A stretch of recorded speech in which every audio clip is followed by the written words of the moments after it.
Testing, check, check, testing, testing.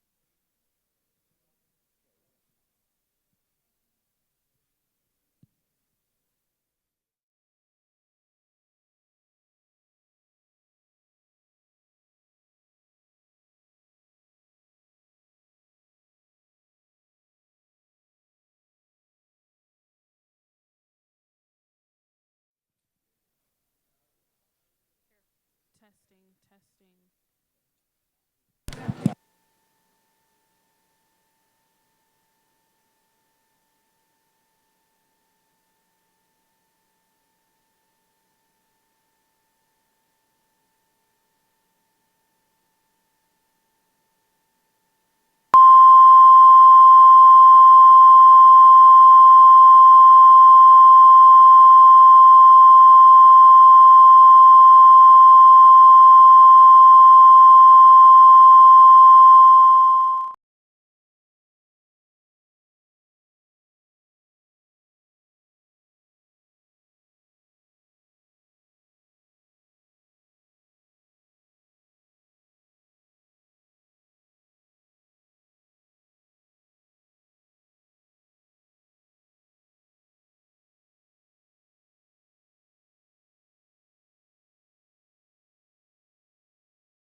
Testing, 1, 2. Testing, testing.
Okay.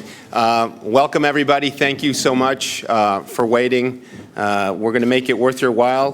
My name is Carl Meacham. I think we have I need to get mine. one more issue here. One second. So my name is Carl Meacham. I am the director of the Americas program here at CSIS, and I'm thrilled to welcome Maria Corina Machado back to CSIS to discuss the political crisis in Venezuela. Maria Corina was here last year. I think it was in March of last year, so she is not a stranger to the program, and we are not a stranger to her. She is a friend, a dear friend of ours, and I am so very happy to also be co-hosting this event with my good friend and colleague, Peter Schechter. Peter is the director of the Adrian Arsht Latin America Center at the Atlantic Council. His extensive political and communications experience in the region make him one of the most sought out on hemispheric issues. We've known each other for a long time, and it's a pleasure to bring this event to you with him. So thank you, Peter. The protests that are still taking place across Venezuela began in February, and according to official counts, at least 30 people have died, with another 300 injured and some 1,500 detained. As if this was not bad enough, these stats are joined by allegations of vicious torture and the mistreatment of prisoners. There's little sign that these protests are slowing down at any time soon. Repression of the protesters has increased since they began, and censorship of domestic and international media coverage covering the crisis has as well, but the opposition has remained resolute. Nevertheless, the government's efforts to silence that opposition have increased as well. Most recently, Diosdado Cabello, the president of the National Assembly, announced a government investigation into today's guest of honor, accusing her of terrorism, murder, treason, and a host of other crimes. Despite all of this, the international response has been lacking. The OAS, for example, has issued a statement encouraging a peaceful and inclusive dialogue, with little effort to invoke the Inter-American Democratic Charter. And this is something that Secretary of State John Kerry hinted at, and also hinted at taking a more definitive action in response to the crisis, but those requests have gone unmet. It's hard to ignore this body, ignoring developments regarding the evolving erosion of democracy in Venezuela. Beyond the protests and human rights abuses, instability in Venezuela has important regional implications, such as the possible derailment of Colombia's peace negotiations. Venezuela's poor economic state threatens to make it incapable of keeping its international oil assistance commitments. And in addition, domestic instability and crime exacerbates the already charged and very negative environment, which would make it easier for drug trafficking and violence within the country to continue. But Maria Corina is in Washington today in an effort to fix that.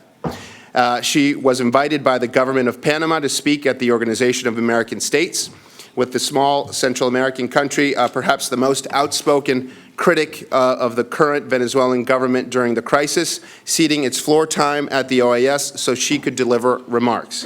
And the work she's doing is so important, or is important indeed.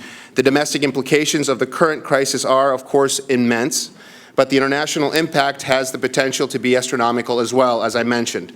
I could not be happier to welcome Maria Corina back to CSIS. She's been with us before, and I'm excited that she's here with us today, even though the topic is not that much of a happy topic. It's still nice to have her here articulating these difficult times to us here and for the viewers that are following us today. Maria Corina is a deputy for the state of Miranda in the National Assembly of Venezuela and a leading member of the Venezuelan opposition movement. She is perhaps best known as the co-founder and former president of Venezuelan volunteer civil organization Sumate, a vote and election monitoring group that works to improve citizen participation in Venezuelan elections. She's a member of the Young Global Leaders Network, Ashoka, and the Venezuelan chapter of the International Women's Forum. After Maria Corina gives her remarks, Pedro will serve as the discussant and lead off the discussion, and we will take a couple of questions, and I'm sure you will have many questions here in the audience. We'll move on to a panel discussion as well. We are lucky to be joined here with folks that are involved in the fight for democracy in Venezuela. Carlos Vargas is a student in the university, the Catholic University Andrés Bello. At the university, he is the Secretary of International Affairs, and he was previously the Vice President of the Comité Jurídico del Centro de Estudiante de Derecho. He's here. Iván Freites is a union leader in Venezuela belonging to the Federación Unitaria de Trabajadores del Petróleo de Venezuela. And Rosa Orozco, our final panelist today, is the mother of Geraldine Moreno, a 23-year-old student who was shot by the National Guard 1 month ago while she stood near a demonstration outside their family home in Nangua. Okay, close enough, Venezuela.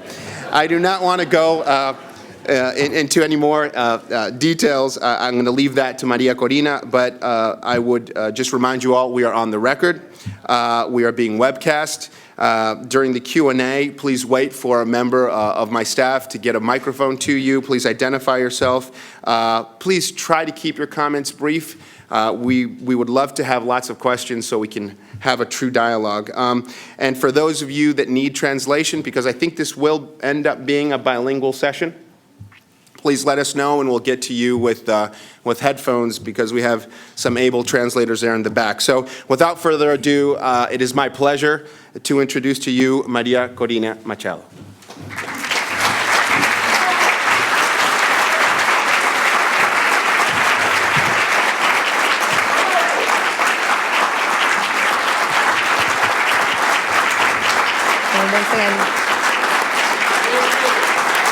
Thank you very much. Thank you very much. Thank you very much. Thank you very much. Thank you very much. Thank you. Thank you all. Parece ustedes tres que van a hacer.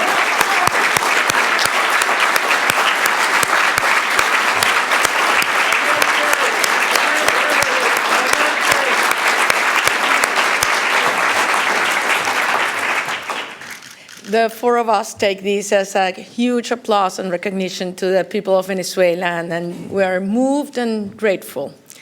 And it's my pleasure to be here again at CSIS. Thank you, Pietro, also for having this joint meeting. It proves that the fighters for freedom and democracy in Venezuela are not alone. And we've felt that deeply in these last years. Things are moving fast in Venezuela, and I would not say it's only because of grieving, as you mentioned, or sadness and profound hurt for the horrible crimes that have been committed in the last days, but it has a lot to do with hope and struggle and strength and democratic convictions. I think that the most important lesson we have reached in these weeks of fight in the streets is that we have to trust the people. We better trust Venezuelans and our generations. And that's exactly what we said the last time we were here. Some people have some doubts, and these are the results to prove that a society that has deep inside democratic convictions and love for freedom, and it's willing to fight for those. I would like to start sharing some reflections about what makes this social movement that's taking place in Venezuela right now different from anything we've lived before. And at least there are three reasons. First, how wide it is. It's not only taking place in some certain cities or a region. This expression of social unrest and desire to fight has been showing up in every single city and town throughout our country. This has never happened before. A second element, it's, you'll have to help me, transversal, I would say, throughout the whole society. We're seeing rich and poor, young and old, civilians and military, men and women, black and white, coming out and coming out for the same reasons. And that's the third element, why we're fighting for. I've heard some people say, it's not clear, or you have to give reasons to the protesters. Every time I participate in one of these town meetings with 50 or 500 or 5,000 or 50,000 people in these last weeks, when I ask them, do you have clear why you're out here right now? Do you know what we hear? A loud and unique yes. It's clear. It goes beyond what were the reasons of unrest and protest during the last years that had a lot to do with the horrible economic and social situation our country is going through. You are all aware, I'm not going to come into details about Venezuelan inflation rates or crime rates or education or health. But in these last weeks, there has been made a connection between the terrible situation in terms of quality of life we have as a society with the causes and the solutions. Who is culpable, guilty, and how this situation can be turned around. And that has to do with political reasons and political beliefs. And at the end, it's existential because it has to do with values, with human values.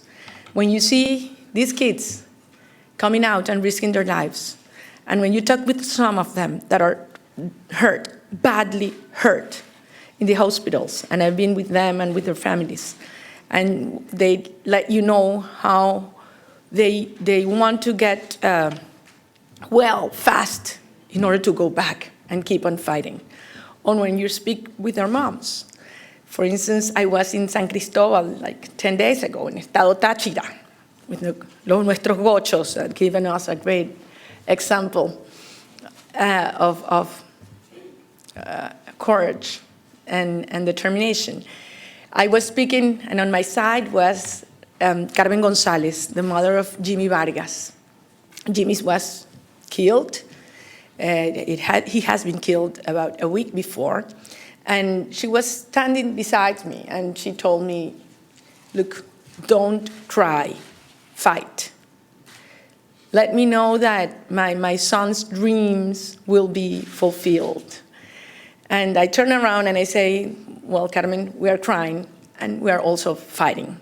And we will overcome this, and we all be proud of what your son and his young friends had done. And what has happened is that Venezuela has awakened, and we are moving along.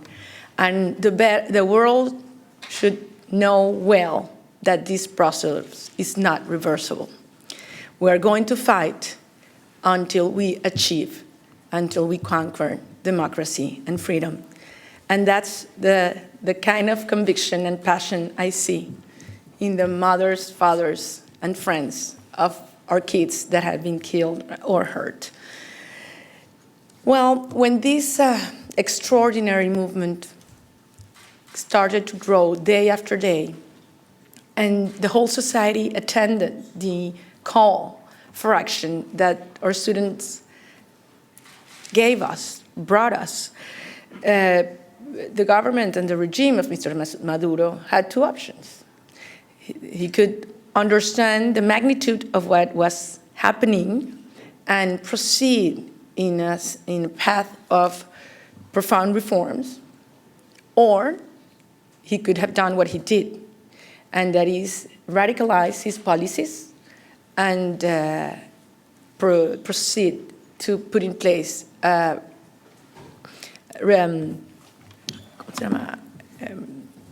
repression that we have not seen in Venezuela before, not even in the worst military dictatorships of the last century. We've seen the kind of repression we've seen in these last weeks. And I'm not referring only to the amount, because the numbers are important. We've seen a systematic and massive violations of human rights. Up until this morning, there were 1,681 people mostly young students detained. 34 people have been killed, and 59 cases that officially have denounced torture. And I insist in officially because I have spoken with some of these young students, and they have made those denounces in the same military grounds on which they had been taken. Civil judges, civil courts moved to the military grounds, and in those military grounds, and overseen by the same military forces that had hurt them, they were forced to declare, and they came up with these, some of them horrible denounces.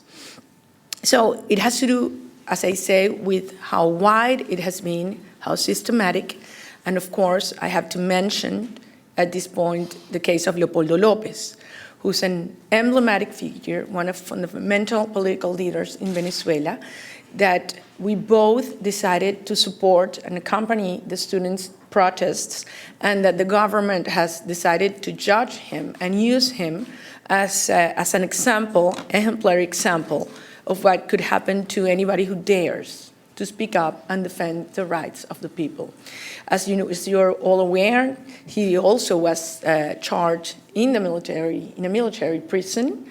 He's actually isolated, and none of us are able to speak or communicate with him, only his wife, his parents, and his lawyers. He's well, he's strong, and he's as hopeful as we are all, and as proud as we are all of the way this great movement is moving along. I would like to mention also two terrible cases of persecution that took place just yesterday. I'm sure you are aware of the case of Daniel Ceballos. He's the mayor of San Cristobal. He won with almost 70% of the popular votes in elections that are not precisely clean and fair.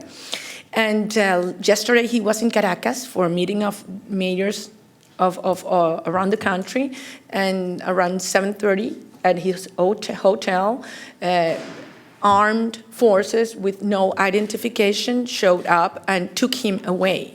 He was, how do you say, secuestrado?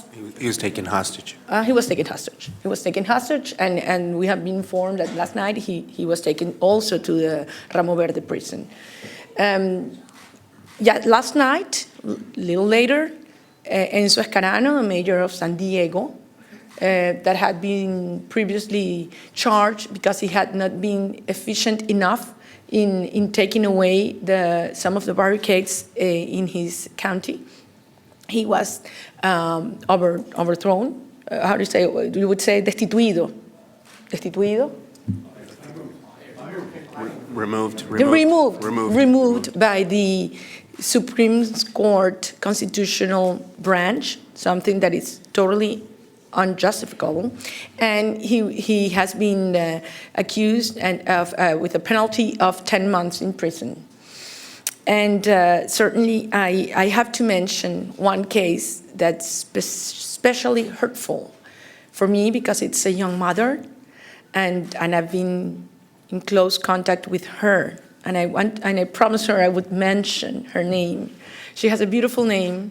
Her name is Marvinia, and somehow she today represents the dignity, the courage, and the huge struggle that mothers in Venezuela have to endorse.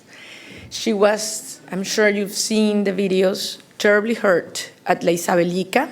She's a single mom. She has a son that is 7 years old, and she sews. No, sews, and she works in her house. And she went out to take pictures while the protesters were moving along in front of her house, her mom's house, and she was turned down and severely hurt by one member of the Guardia Nacional. She was, I'm sure you saw that images of the guard taking off her casque and hitting her in her face badly while she was laying down. She was taken to this military ground. She was isolated for 48 hours. And today, the woman that attacked her is still free, but Marvinia was charged with 5 crimes. One of them is instigating hatred, and the other is for stealing private property. So what we want to make our case is that what we're seeing is a policy, a state policy of repression and torture that has been the decision this regime took once it realized the magnitude and the power of this civic movement, pacific civic movement, I would like to insist, because violence it's only in the benefit of the government and is the source of which these events have come. We've seen, and I want to insist this, all members of different branches of power in a systematic policy of repression and provoking violence. We saw the federal prosecutor, I would say, with sarcastic remarks regarding the denounces that some of the students that had been tortured had made. We saw La Defensora del Pueblo coming close to justify some cases of torture in order to get information. We've seen all public media being used to promote confrontation, hatred, and even being used by Mr. Maduro and Mr. Cabello as an instrument to give instructions to the paramilitary groups, which are also part of the regime right now, and it is something it's widely accepted. These groups that are heavily armed and are used as a repression branch against protesters, and when the government doesn't want to assume the whole responsibility. And certainly we've seen members of our national arms as well as militias. So at this point, we are gone way beyond of what our remarks and reflections were regarding the state of democracy in Venezuela when it came last time. Because I have just one question for you. How do you call a regime that persecutes, that censors the press, that represses to this extent, that tortures, and that kills in the streets? How is that regime called? So what does it has to take place in Venezuela in order for Democrats around the world to realize the nature of the regime and the danger of the regime we're facing? Just to move on, because I think you have many questions, specific questions, and I want to address them after we have a chance also to hear the rest of the members of our group. My main message for every single one of you, either because you are Venezuelans and are in deep pain at this moment, but are at deep work also. This process in these last days have made every single citizen realize the strength and the power that we, the citizens, have when a society decides to move in a direction in which we will conquer democracy and freedom.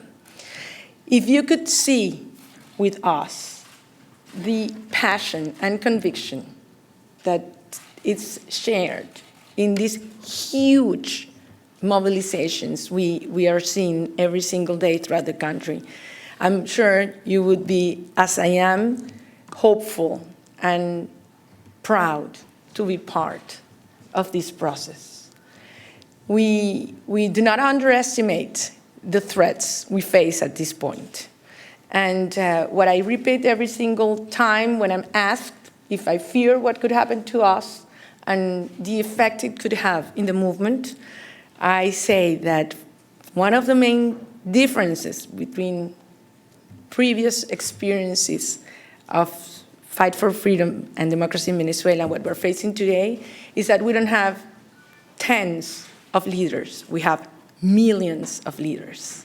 And this is a pressure and an emotion that comes from down up. And even if some of us are put aside, we are absolutely convinced that others would take our place. And this will move along. And we will see not only a free Venezuelan, but for the second time in history, the Venezuelan people fighting and achieving freedom for some other nations in our region. Thank you very much.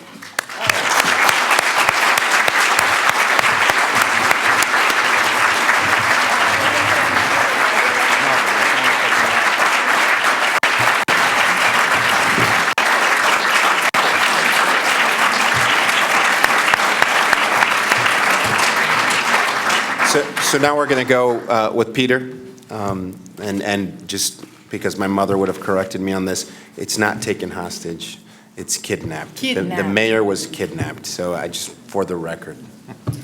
Peter. Thank you. I grew up in Venezuela as a teenager, and so it's so particularly wrenching to hear and to see and to listen and feel what's happening in your country, which I consider a little bit my country as well. But when I hear you, the words passionate, convincing, thoughtful, bold, those are all the things that come to mind when I hear you, and thank you so much for what you're doing for your country and for everybody who's fighting for freedom. We're all in debt. Carl, thank you for co-sponsoring this with us at the Atlantic Council. I'd like to give you some very fast thoughts because we want to hear more from you than from us. Everybody can hear us in Washington. I just begin with, everybody who loves Venezuela knows that when you have 10 Venezuelans in a room, you get at least 20 opinions. So, in those debates about Venezuela over the last months and weeks, there's been a lot of debate about how much the government has been able to tolerate this low-level sense of violence. How long can they just wait it out? And it just seems to me that what has happened in the last 15 days, that debate is really over. I just wonder if this isn't about the government waiting it out. The government seems to have made a real, despite all of its assertions that it wants dialogue, that it's seeking to bring people to Miraflores to talk. It is clearly seeking everything, all of its actions are pointing in the opposite direction. It's injecting the hardest line adrenaline into the situation, and I guess they're doing it because they've made a decision that better to talk about politics and to talk about all of the horrible people in their opposition than to talk about the fact that the economy of Venezuela is dancing on the edge of a volcano. It is not only about the lack of supplies in Venezuela, but it is about jobs and factories that are stopping and people that aren't able to find places to go to work. And I guess I'm going to queue up my thoughts, but that's my question to you is, it seems to me that bet that the government has made, which is we are going to go hard line against the opposition to make sure that everybody stops talking about the economy. I just wonder if that calculation is so smart. The opposition has, whether it wants to or it doesn't want to, the opposition now has almost no choice but to become more united. Leopoldo's arrest, the brutality of the attacks and the things that they've said about you in the last 48 hours, the arrest of the mayor of San Cristobal, mayors who are under threat, young mayors are under threat in metropolitan Caracas who are being told, if you don't clean up the protests, we're going to come to arrest you. It seems to me that there are fewer and fewer opposition politicians now who would come up with the idea of let's go dialogue. It seems like the time of dialogue is over, and I think that unites the opposition in a certain way. The other question I have is how much will Latin American countries who up till now are so strangely silent, but how much will other Latin American countries be able to take of arresting mayors, abusing members of Congress? I just wonder if President Bachelet in Chile or President Peña Nieto in Mexico how long they can remain forever silent about this. Even President Correa in Ecuador, I mean, has some internal pressures that are going to begin to move him towards saying something. And last, clearly in Washington, we've spoken here in Washington, which we're so adept at doing, speaking in two voices. From the Congress, you hear a harder line. We should take tough measures against Venezuela. From the administration, you're hearing a much more adept, much more diplomatic, much more behind the scenes. We've been burned before, so we want to be careful. But I think that as the government becomes so much more hardline, I think it is going to be inevitable that we in Washington also come together here into some measures and responses. So, to you the question is, what is the end game? Walk us through how you see the next 15, 30 days developing. How does this, you're in a terrible situation, you're going back, yes, there are millions behind you, as you said, but how does the situation develop in Venezuela? And does the fact that Maduro leaves mean that it's an end of the regime? How does change happen in Venezuela? In 3 minutes. Take 4. Bueno, me dijiste contestar en español a partir de ahora. Sí. Bueno, en primer lugar, en Venezuela. First place, anything could happen in Venezuela now. The levels of uncertainty are really high, and we have to approach these in a responsible way.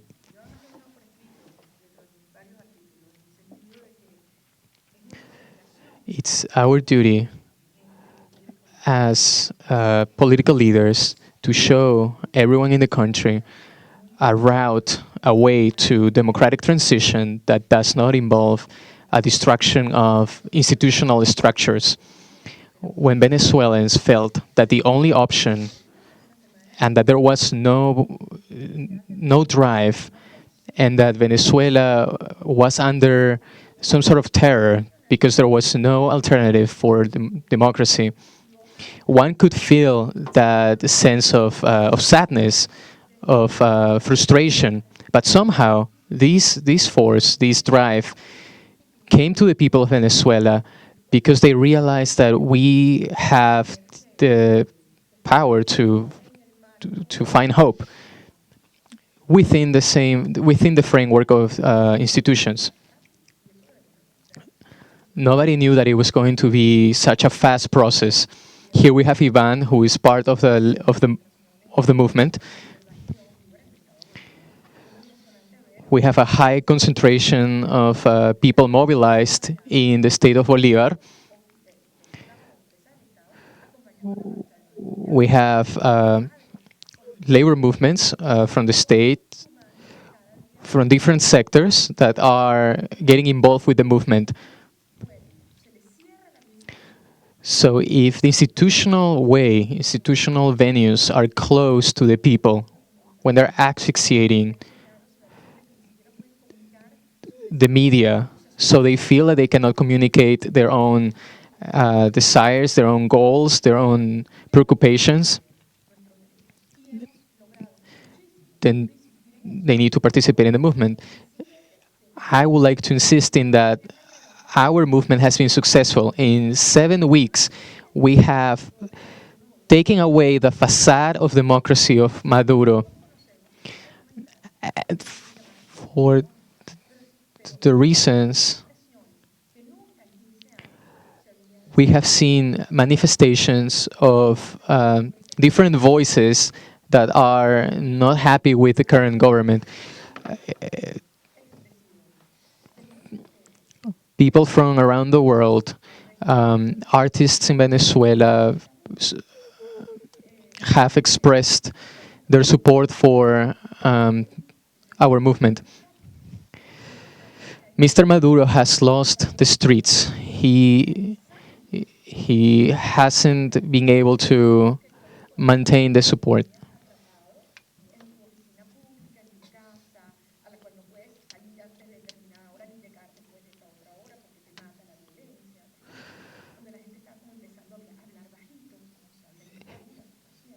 people are feeling repression from the government.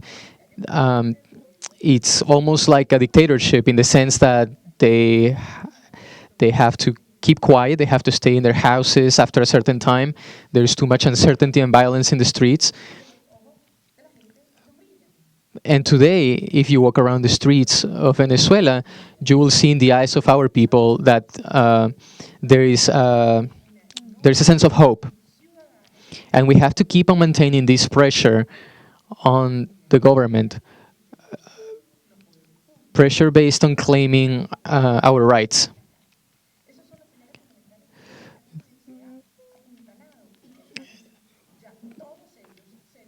We have to attack the pillars of this government in order to unveil the truth of the state of democracy. And we have also seen that members of the national forces, some soldiers, Venezuelan soldiers, are not participating in repressive measures. They're not taking repressive measures. We have people from different sectors of the city across the provinces coming together for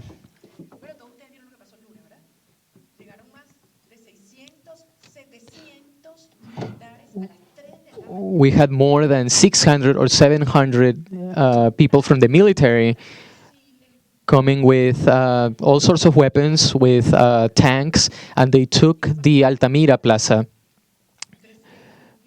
And afterwards, 300 women that were praying in the church a couple of blocks away from the plaza, from the town square, they were able to take back the town square. They were praying for the youth, they were praying for the values of Venezuela, Venezuelan people. So what would I like to communicate is that the government is acting with brutal repression, and these measures are taken out of desperation because they feel that they're being threatened. And where do we want this to go? We want to find a solution within the own frame of our constitution. This is not any type of political crisis. We have arrived to a stage in which we have seen human rights violations and repression that cannot be ignored. To conclude the topic about countries in Latin America, the recognition and gratitude that we have to Panamanians who have supported Venezuela a lot.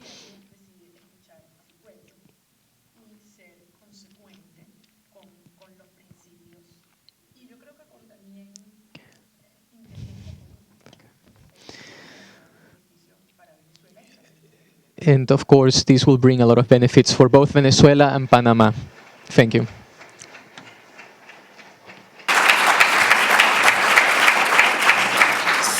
Si Carl me permite una última pregunta, que es una pregunta aquí, los washingtonianos estamos todos aquí. As Washingtonians, we have the same question in mind. How can we help from here, from Washington? Maria Corina speaking. I think that Washington has helped us a lot throughout the years, and this is an opportunity in which I bring a message of gratitude.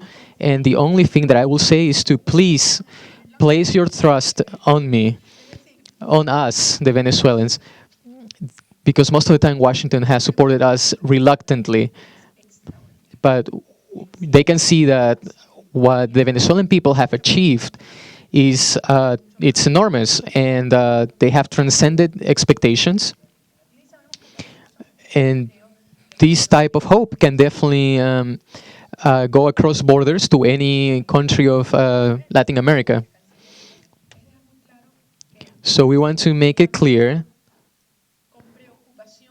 that make it clear for those who have seen on whether Venezuela has an alternative to a political solution, that they see Venezuela as what's happening in Venezuela as a political force.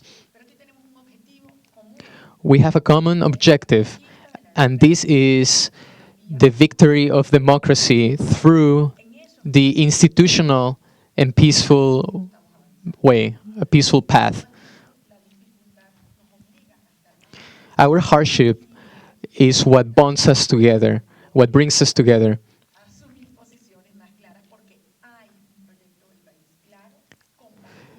There is a clear project in the country that transcends political leadership. We have voices from society who are expressing their own frustration.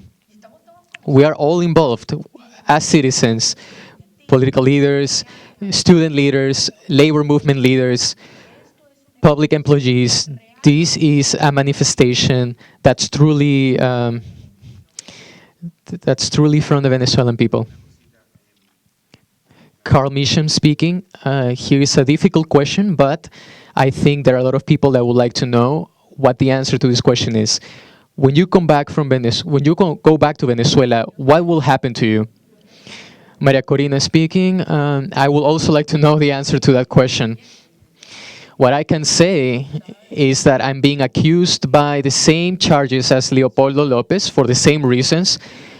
All of you have seen our own declarations, our behavior, our involvement, and none of the leaders in the Democratic Unit have said any words or have acted in a way that would spark violence. And of course, violence is something that interests the government, because they can legitimize their own use of violence. Then the people will stop participating out of fear. So that's why the government will instigate violence and would try to devalue the drive of the movement. The threat has reached a new level now. From the latest information that we have is that Mr. Cabello has accused me of terrorism and assassinations, of homicide, and the prosecution has been sent to the judicial system. And of course, I have the right to defend myself in the judicial tribune, and this will be brought to the National Assembly. And it will require 2/3 of the vote to process this case.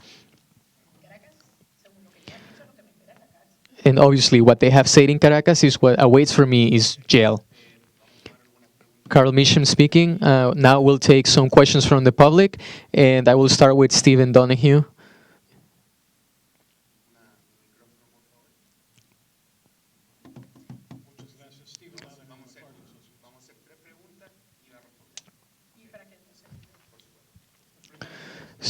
Stephen Donahue speaking now. First, I would like to congratulate the Venezuelan youth and the citizens' effort to be here. And I wanted to ask you about the comments that you made about the national forces, because for members of the military, it must be really hard to see the lack or the issue of democratic principles and the violation of these same principles in the country. What has been the approach of the students and the opposition with the middle leaders of the National Guard, of the military? Or sorry, the approach they had with the political leaders in the government?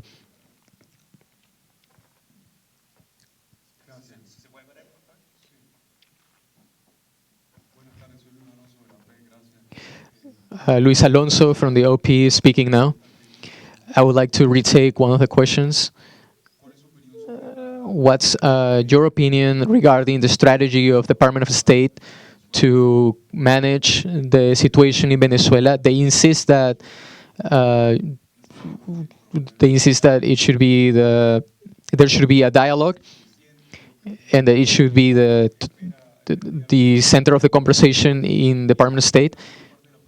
And the second part of the question is, what are the projects in the government to sanction Venezuela? What will be the impact to Venezuela, in your opinion?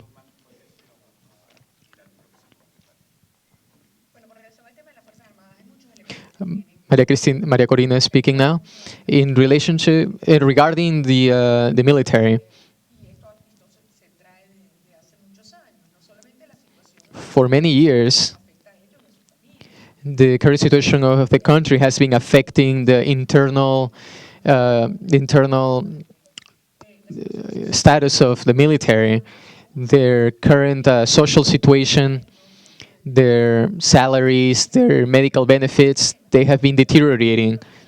But also there is another topic which is very important, the deprofessionalization of the armed forces with the uprising of armed militias. And their presence has been very repressive in the protests, in the movement. Their actions have been brutal. Personally, I took two requests for investigation to the Commission of Rights.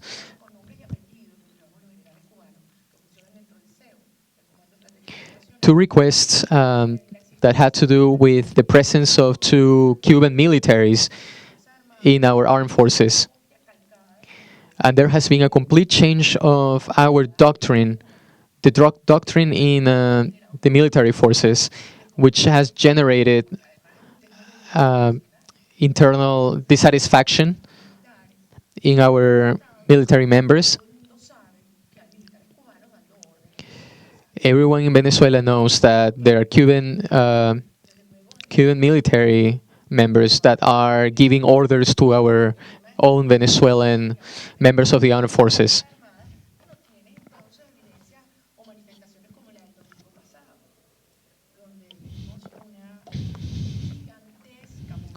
In the last protest, we saw a huge mobilization all around Caracas, around one of the Air Force bases, to demand our military citizens to fulfill the Constitution according to the Articles 328 and 380. And regarding the contact that I have with people and with representatives of the Venezuelan movement, I have to listen to their own issues and complaints. Now moving to the question about the United States. Venezuela's problem.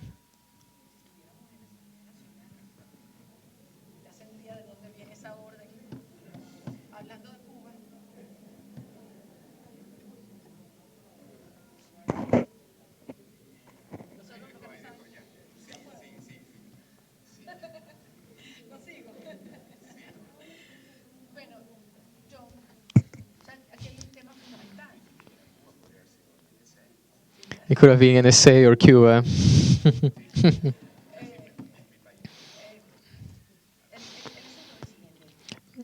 The problem is the following. The essence of democracy is dialogue. And that's what we're promoting, a culture of peace and dialogue, a genuine dialogue. The issue is the following, and the world has to understand this. Throughout the last years, whenever the government has seen itself in having problems of dialogue or any threats to democracy, the government has said we should come together and have a peaceful dialogue. With what end? To prolong the situation and avoid certain confrontations. Whenever we want to talk about reform, the opposition is the first. So we don't have any attempts to trick us, to to not listen to our demands. We ask before anything to cease repression, to provide amnesty to exile people, and to expulse Cuban members of the military in our own armed forces. The government, far from offering us any solutions, they have recurred to violence. When it comes to foreign politics,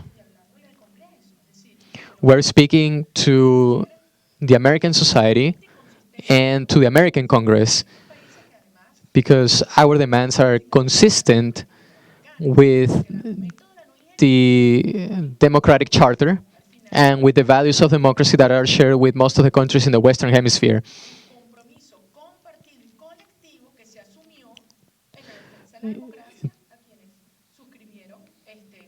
This is a manifestation of that agreement that we had in defending the state of democracy. This is why this opportunity is so important to generate and to transmit a clear vision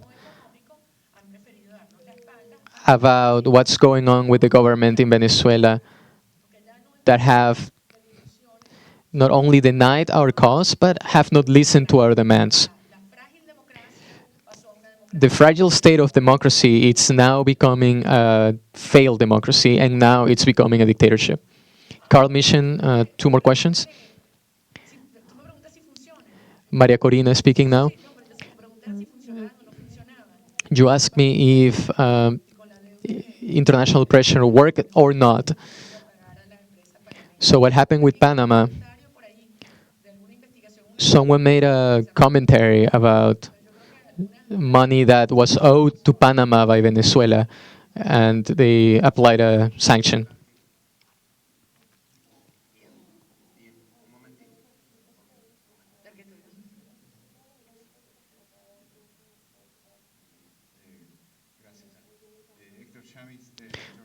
Hector Chamis is speaking now. Maria Corina. There are some books and articles that say that democratic transitions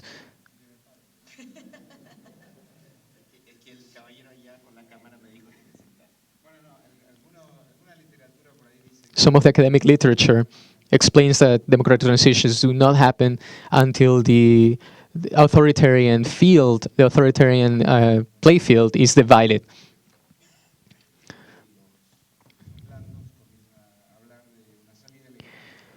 So the ones that give up within the government will start talking about an alternative, an exit, a way of escaping. In that sense, has anything like that happened or will happen in Venezuela, and what is your perspective regarding the future? And what's the position of the opposition leaders in communicating with some of the members of the government about how will they transition, turning power to democracy? Are the opposition leaders speaking with anyone in the government that it's thinking that this type of government is not sustainable anymore? Thank you.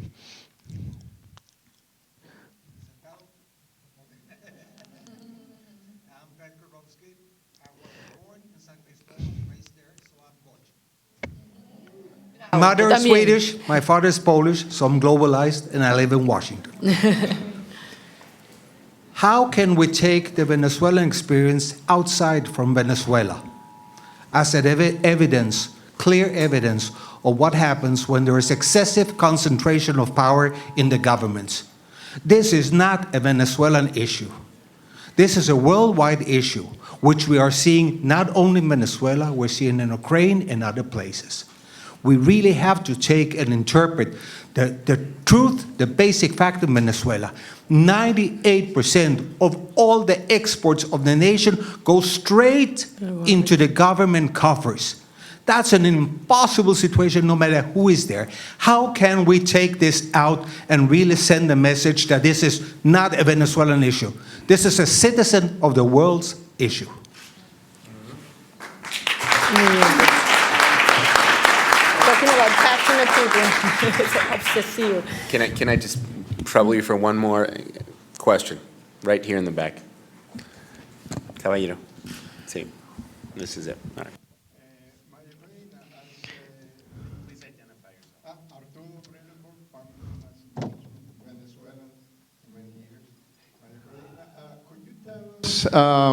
Since you've been an advocate of voting and voting rights, do you think it's possible, if the situation came, that we could reestablish some sort of electoral college? And do you have any plans in that direction? Muy buena pregunta. Voy a empezar por ahí. Absolutamente, absolutamente, es indispensable hacerlo. Y de hecho, Maria Corina speaking. Absolutely. We have advanced discussion about the essential elements that will have to be introduced to make an electoral process that will be completely free and fair. There are some structural elements associated to the electoral registry that will take more time to fix, to repair. But this will be done once Venezuela goes to a more democratic stage.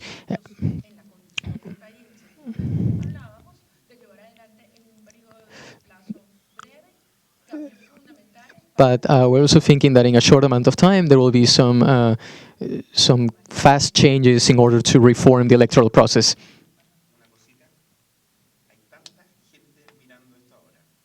Carl Meechan speaking. There are a lot of people watching this event, and they are really requesting that if you could answer most of these questions in English.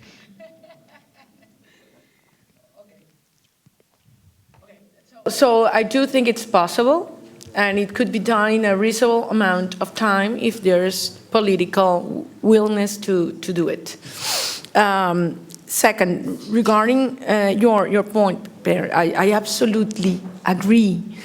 And the hopeful part of this dramatic destruction that has been taking place in Venezuela, in the institutional, in the economic, in the social, and in the moral dimensions, the hopeful part is that we have all come to realize the profound changes in the relation between individuals and state that should be put in place in order to give true power to citizens.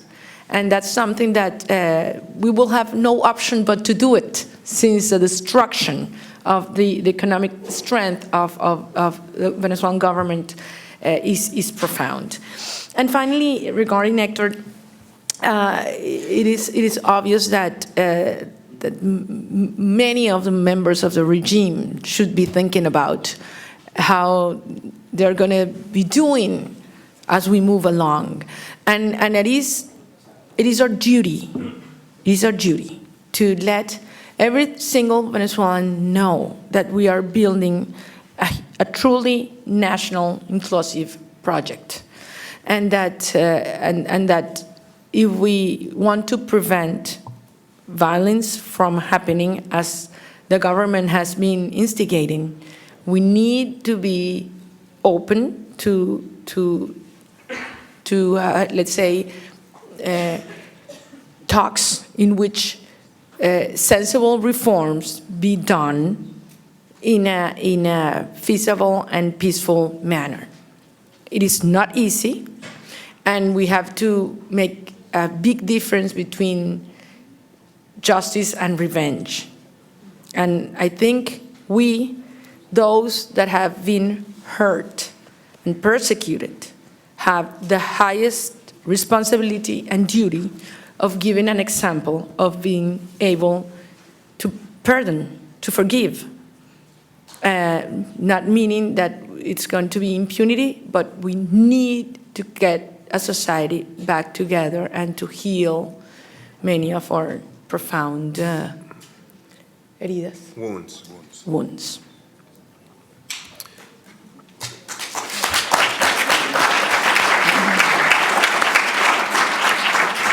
So unfortunately, we don't have time to continue with this. What we're going to do is we're going to move to the second panel as quickly as we can with Carlos Vargas, with Ivan Freites, and Rosa Orozco. We're going to do a brief intro. Maria Corina is generous with her time, and she's agreed to do a little bit of an introduction of these folks, and they're going to give their views, their testimony, and then we'll have more time for questions. Very quickly. O sea, yo los introduzco a ellos. Okay. Bueno, para mí es un honor pedirle que vengan a...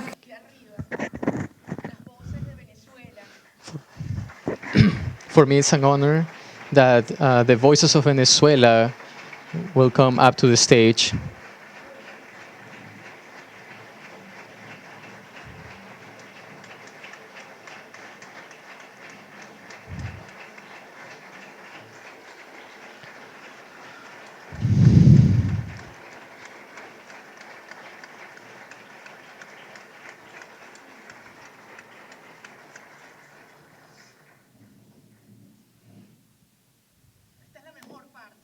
This is the best part of this afternoon. For me, I'm very pleased to introduce you three Venezuelans.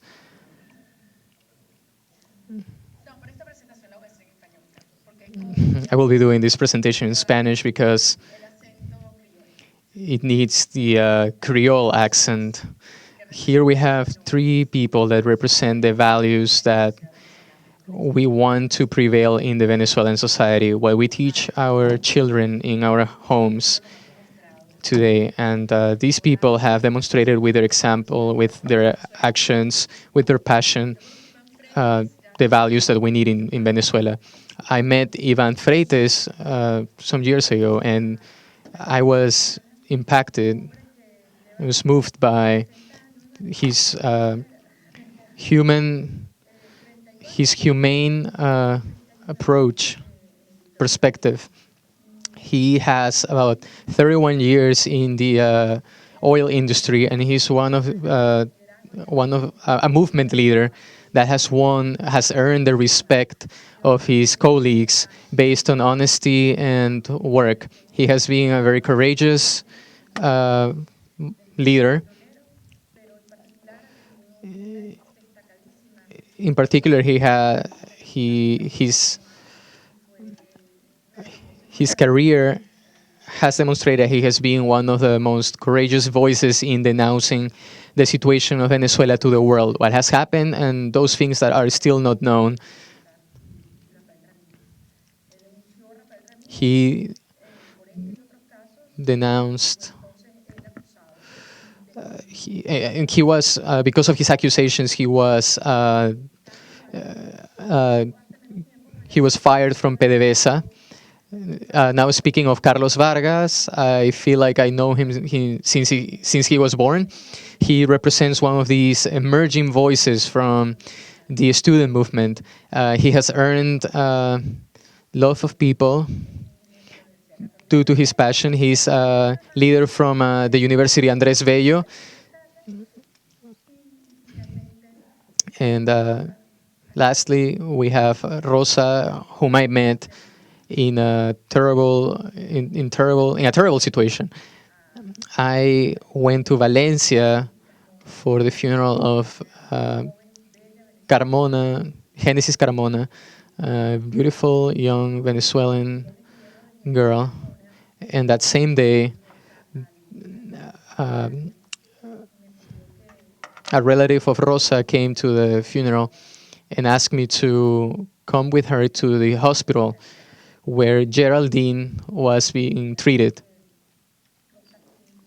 where Geraldine was hospitalized. And for me, Rosa represents the love, the courage, the generosity, infinite generosity that Venezuelan mothers embrace, and the consciousness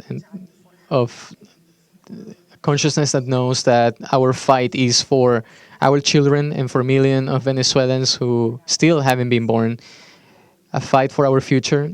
And I will never forget the words of Rosa that day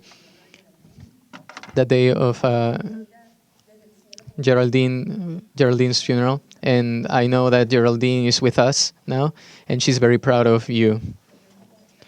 So I will leave you now with these Venezuelan voices, these representatives of Venezuela.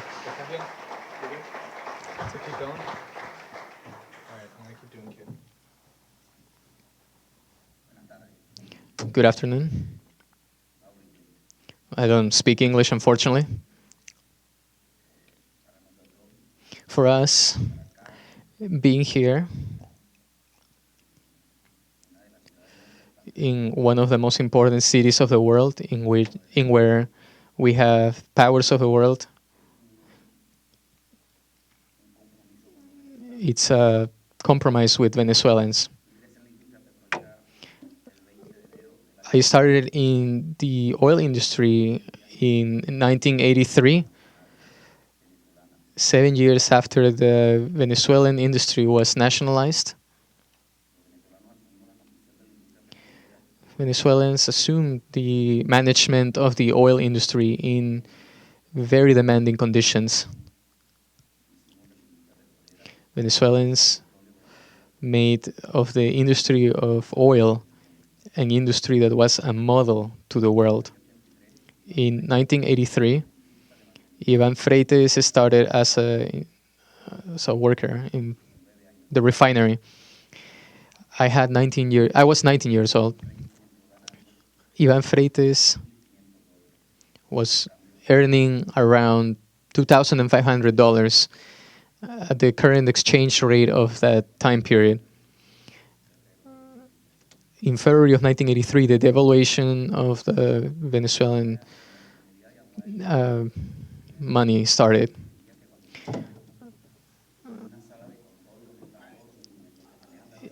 In our refinery, we had very advanced machinery in the facilities. I thought that I was in the north, in the global north. A social process started in Venezuela with very accentuated changes in the last years of the decade of the 80s. More specifically, 1989, the social changes in Venezuela began, in which there were corrupt practices, in which politicians made of themselves businessmen, which made that Venezuela arrive to the tragic decision to place Mr. Chavez as the president of Venezuela. In 2002, in Venezuela, there was a series of mobilizations and blockade, oil blockade. Hugo Chavez's decision was to fire 22,000 workers of the oil industry. At the moment, we used to produce around 3 million oil barrels per day. Now we are 130,000 workers, and we produce less than 2 million barrels of oil per day. In 2002, starts an attack against Venezuelan institutionality and the enterprises, businesses of the state. Before, and I'm not sure if there is any worker of the oil industry present, but I will tell you, we will return in a few days. The national industry of oil, when the government, when the new management started dividing the industry, there was not a compromise with the business, but with the government's party and with the government of Hugo Chavez. What we do every day, which is the security conversations, 5 minutes daily before going out to work, because the facilities are of high risk. These are talks in which now people talk about communism, Che Guevara, Fidel Castro,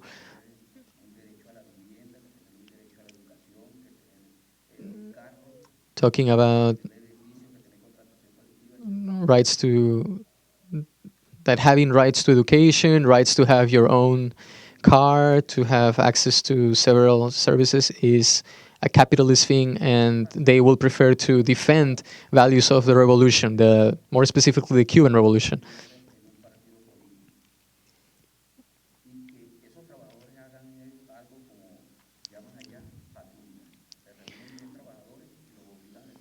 Workers now are forced to form groups known as patrols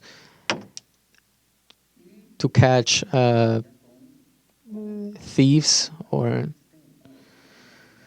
these type of patrols are like the ones claimed to exist in Cuba. Committees to circulate gossipry, in which if a worker tries to express some type of criticism against the government, then they fire him. In every institution of the state, any opposition to the government will be the same. Workers are forced to go to government rallies, to work in government rallies. They use the vehicles of the state to transport their own people. Venezuelan oil pays elections, and from those 130,000 workers, there is a worker named Mario Silva who has about 30 bodyguards.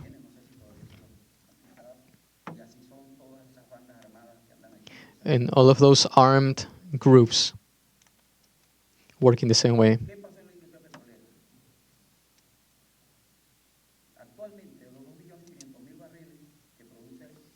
What happened in Venezuela? Production of oil has decreased. 560,000 barrels are not producing profit. This money is not being seen by the people.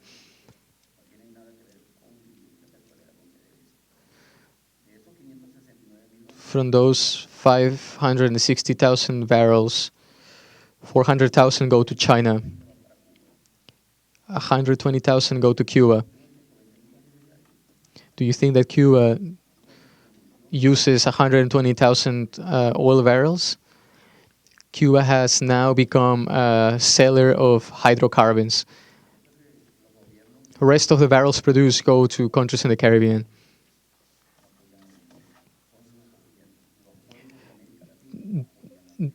The people of Latin America support Venezuela, but the governments have been bought by the Venezuelan government.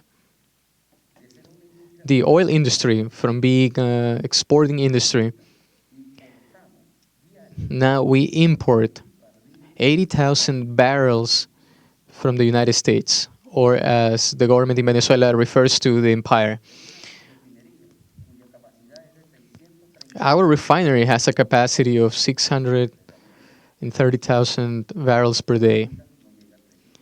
Today, it doesn't get to 300,000 barrels of oil. There is no oil, lubricant oil, in the country.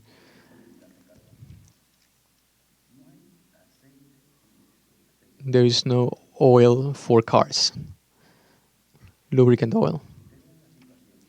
This is an example so you can see what the current situation is in Venezuela. What's happening? Basic businesses have gone bankruptcy. They nationalized Sidor, and now it doesn't produce anything. Sidor produced approximately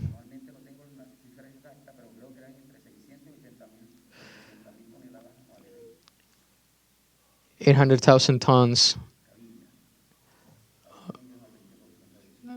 They don't reach the production they had before, and now Venezuela is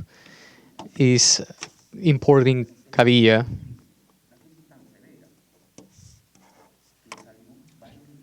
This created a very severe crisis that forced us the labor movement to go and protest. It cost officially 42 dead people. Five were disappeared. People must know that these criminals governing Venezuela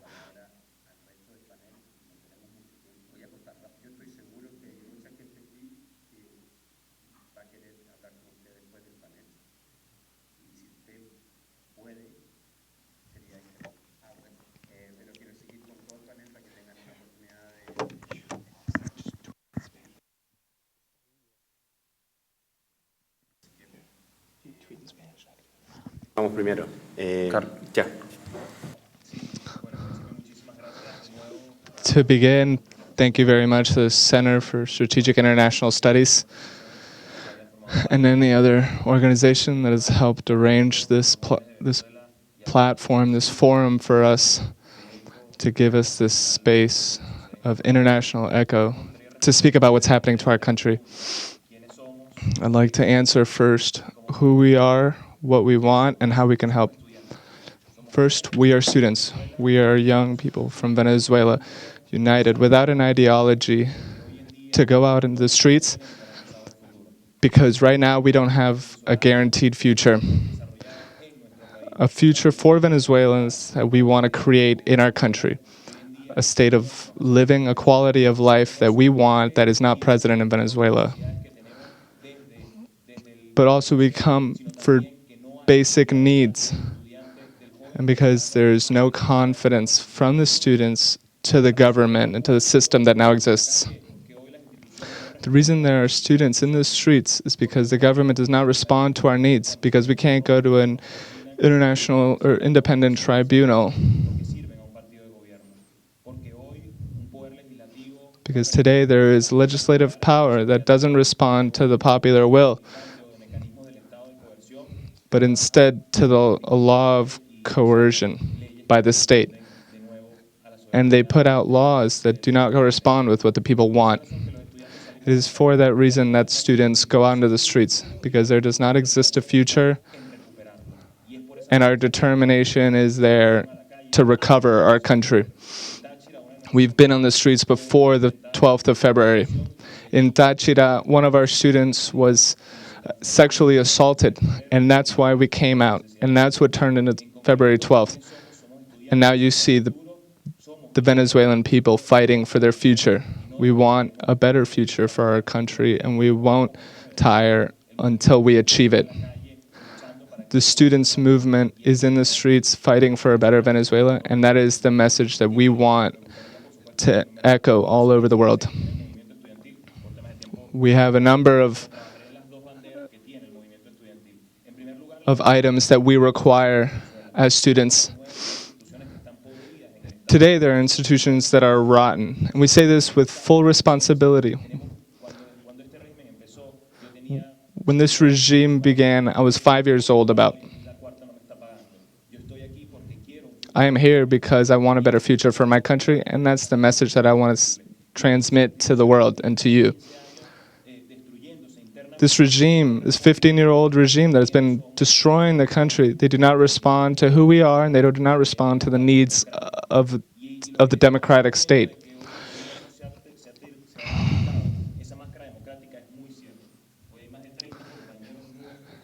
It's very clear that the government has taken off its mask of democracy.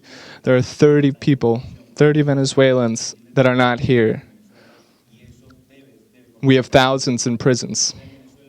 What is happening in Venezuela is not normal. This is not political stability.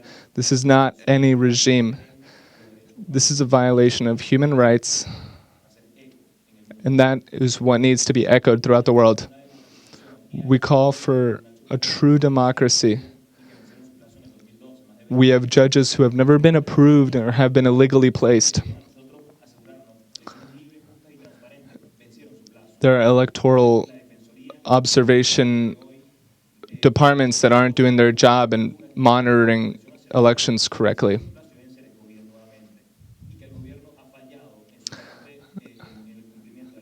The government has very clearly failed in applying the Constitution in the way it is written. We simply want for people to follow the Constitution and to restore a democracy that does not exist anymore.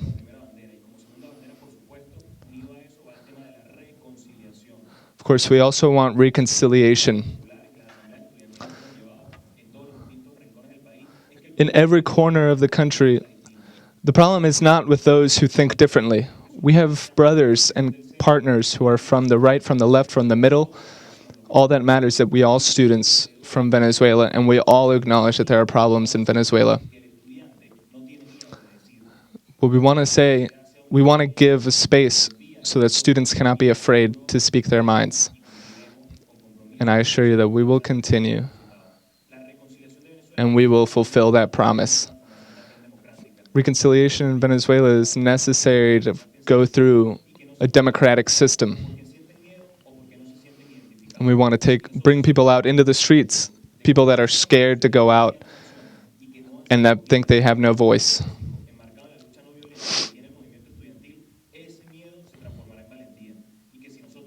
We will be able to take people's fear and turn it into valor and into courage. The problem is not with them because of how they think. The problem is with the government. We'll be able to bridge our differences and turn it into empathy and help the student movement. How can you help us? And a lot of you have asked. Today, I see in American media outlets, unfortunately, it's not what I was hoping for. The echo that the people of Venezuela need to make and the message that they need to get out is what is truly happening in Venezuela. You all are our voices, and I beg of you that you don't leave us alone. We need everyone to know that what is happening in Venezuela is bad.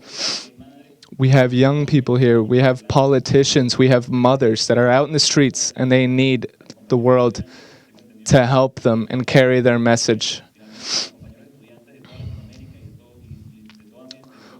All students throughout the entire Western Hemisphere.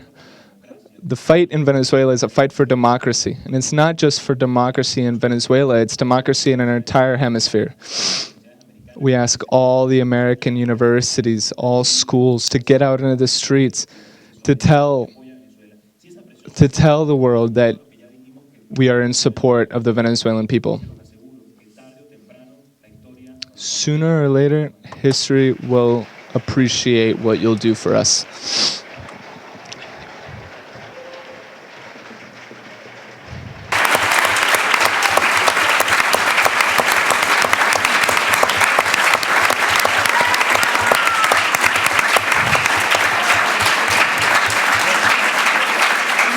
Rosa. Hola, buenas tardes. Hello, good afternoon. Well, I am Geraldine's mother.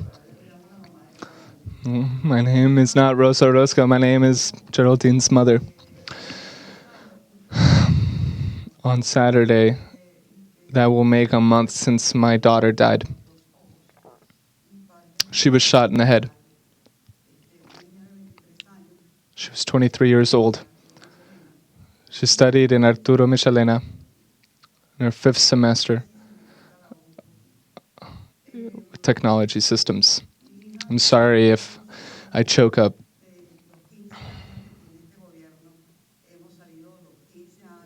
All 15 years that this government has been in power, we have been out in the streets to protest when there were protests, and we were hanging out of our windows with our pots and pans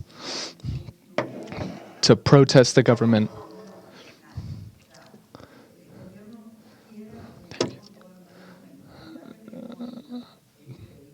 The impunity that we have right now is incredible.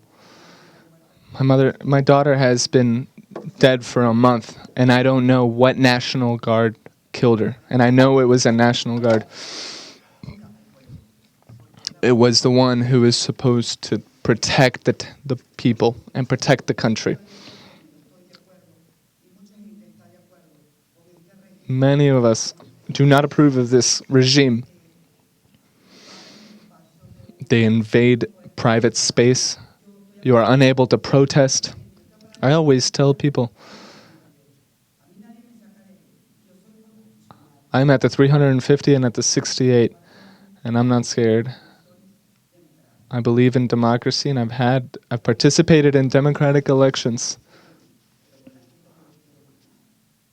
And I've lived through 4 elections, but I will not sit through a 5th.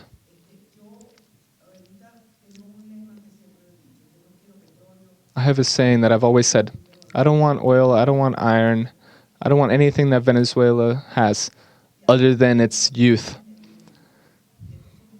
Our youth is what makes me hurt, and I know that these are the people that are going to put us forward.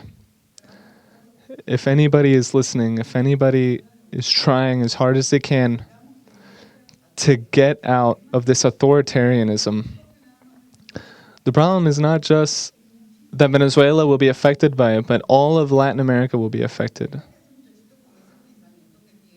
If you think this young man with his mannerisms and his way of speaking, you think people are manipulating him? You think Corina Machado is manipulating him, or Leopoldo Lopez? No, he is authentic because he has grown up in a Venezuela that is hurting us.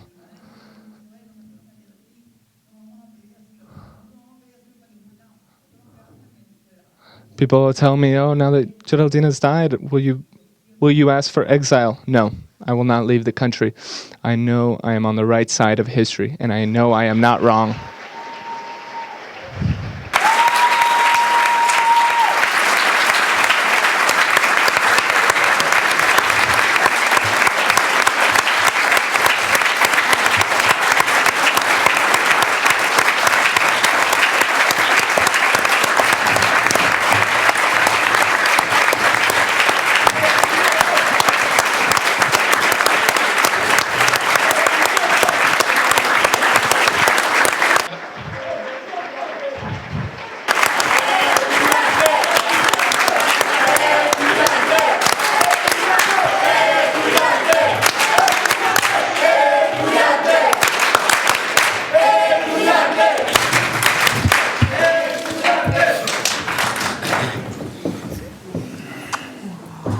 Wow.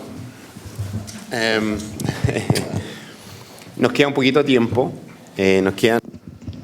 Well, we only have about 15 minutes left.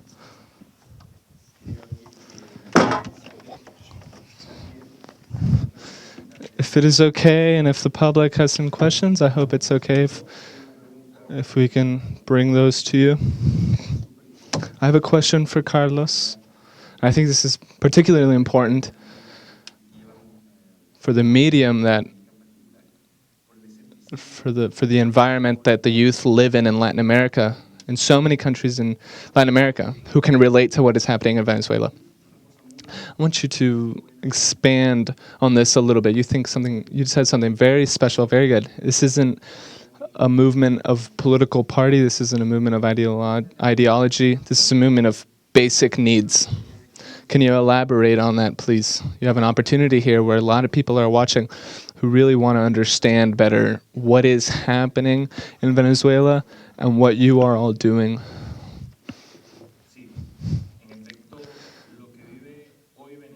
What Venezuela is living today is not isolated. The lack of democracy in Venezuela right now is something that Latin America has lived through many times before. It's an example of a society that can become very unjust, in which students will take back their own country. This is a movement of people that want to have a guarantee of their own future, that want a better country and that want to live in democracy, and that's why we go out in the streets. The student movement in Venezuela is simply one for democracy. Curiously, the student movement has an 80% credibility, and we came out before February 12th with a narrative of what we wanted and what we demanded. We require change. We know that what is happening is not just. So we call to Latin America and we call to the world, please understand what is happening in Venezuela, that it is not normal. I've lived in Venezuela for 20 years, and what we are living today, the brutal repressions, the militarization of our school and our city, our students who have been tortured, the masks that the government has taken off and has shown to the world, it must be denounced. All the youth in the world who believe in democracy, any person who sees this or understands this or can see this later that believes in democracy must go out into the street. What is happening in Venezuela is an insult to Latin America and the spirit of democracy that we have had for 200 years.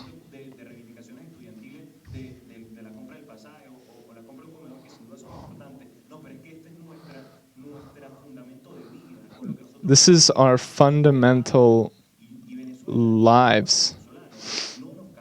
The youth of Venezuela will not take any more of this. That's why we are in the streets. And that's why we want all of Latin America to unite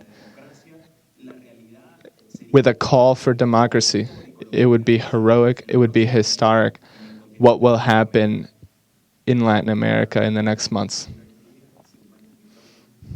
Okay, we'll take some questions now.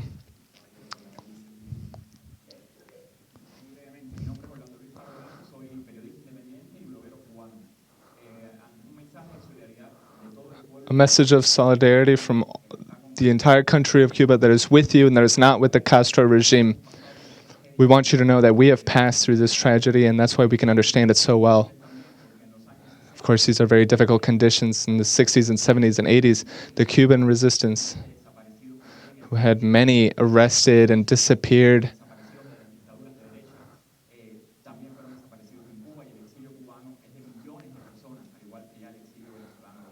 millions of people are exiled from Cuba.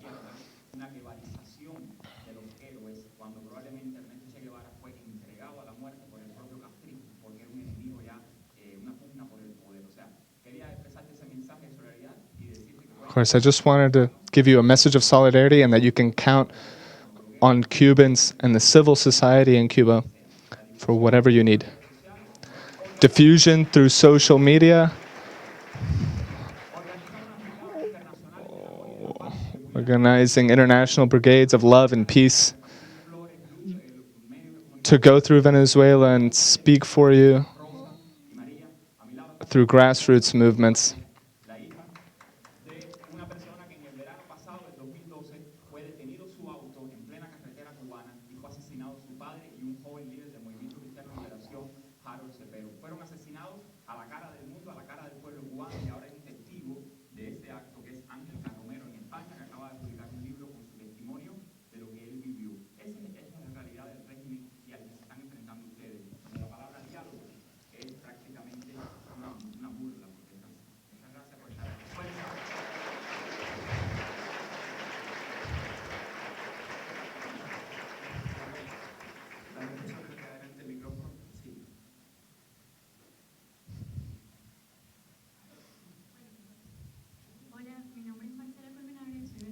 My name is Marcela Colmenares. I'm Venezuelan. I'm 23 years old. Well, my question is directed to Iván Freitas. I have many Latin American friends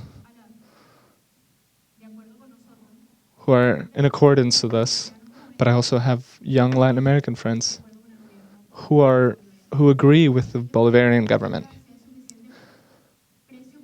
I believe democracy is worth fighting for. A union leader who knows exactly, who comes from the fight from the people. What is your opinion? What is your opinion of the unions in Venezuela? Of the reality that do people believe that democracy exists or not? What do you see the consensus is? I am Argentine. Unfortunately, we don't have the courage that you all are showing. There's many Argentines that are here now are fighting every day. They respect they deserve the respect of the entire region. We're trying in many parts of Argentina to fight against also a totalitarian democracy that we have been under for a long time, that is censoring youth.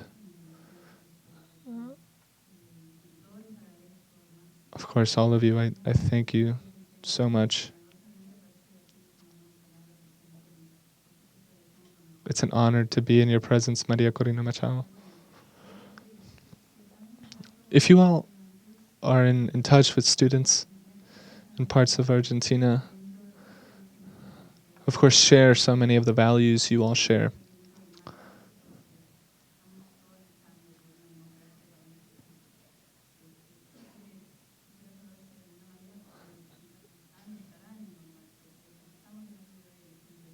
Is there any way that you can be able to represent students, unions, and mothers in Argentina? Of course, we are running out of time. We're gonna have to finish, but hopefully they can answer your questions personally. Ivan, Peter, for co-hosting, and in particular, our guest of honor, Maria Corina Machado, the stuff that you do, the stuff that all of you are doing. I don't know if I could do it. I think that you're in a very special place, difficult place, and I think that you're doing these things for the country that you love, and that's admirable. So with that, I want to just thank all of you for coming. This has been a successful event for sure. And I look forward to seeing you at other events, but for now I'm just going to close it up with a round of applause to thank our panelists.